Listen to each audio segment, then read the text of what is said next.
तो मगध महाजनपद पर क्रमशः 7 वंशों ने क्या किया, शासन किया, जिसमें से पहला हर्यक वंश है। हर्यक वंश का संस्थापक बिंबिसार, इसके बेटा अजातशत्रु जो बिंबिसार को मार दिया, इसलिए पृथुहंता या कुनिक कहते हैं। उसके बाद में अजातशत्रु का बेटा उदयन आया और पाटलिपुत्र को क्या किया, राजधानी बनाया। इसका अंतिम शासक नागदशक है और यह क्वेश्चन बिहार दरोगा में इस बार आई हुई है। उसके बाद में नागदशक की हत्या शिशुनाग जी कर देते हैं और इस तरह से शिशुनाग वंश आ जाता है। शिशुनाग के बाद अगला शासक कालाशोक आती है और कालाशोक के बाद अगला शासक नंदीवर्मन आता है और नंदीवर्मन को क्या करते हैं, महापद्म नंद शूद्र जाति से बिलोंग करते हैं और इस तरह से शिशुनाग वंश की समाप्ति कर देते हैं और नंद वंश आ जाती है। महापद्म नंद के बाद अगला आता है शासक धनानंद। धनानंद नशीला व्यक्ति था और इसी के समय सिकंदर आक्रमण होती है, लेकिन चाणक्य जो है सिकंदर आक्रमण भगा देते हैं चंद्रगुप्त मौर्य के साथ मिलकर के और सिकंदर 326 बीसी पूर्व राजा पोरस के ऊपर हाइडेस्फीज नदी, जिसको झेलम नदी बोलते हैं, वहां पर आक्रमण करता है। उसके बाद में इस तरह से धनानंद की क्या हो जाती है, अंत हो जाती है चंद्रगुप्त मौर्य द्वारा और उसके बाद में चंद्रगुप्त मौर्य काल आ जाता है। चंद्रगुप्त मौर्य का बेटा बिंदुसार और बिंदुसार का बेटा था आपका अशोक और सुसीम। इसी के समय कश्मीर विद्रोह होती है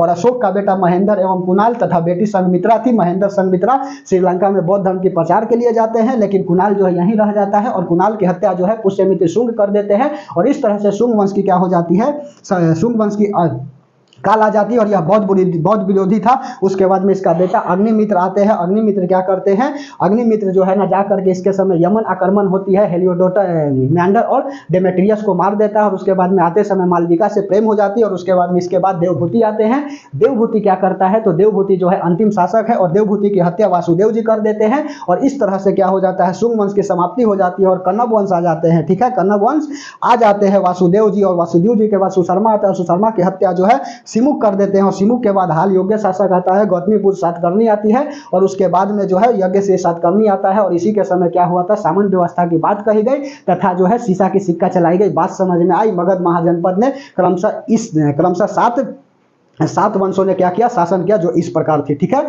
चलिए तो हम लोग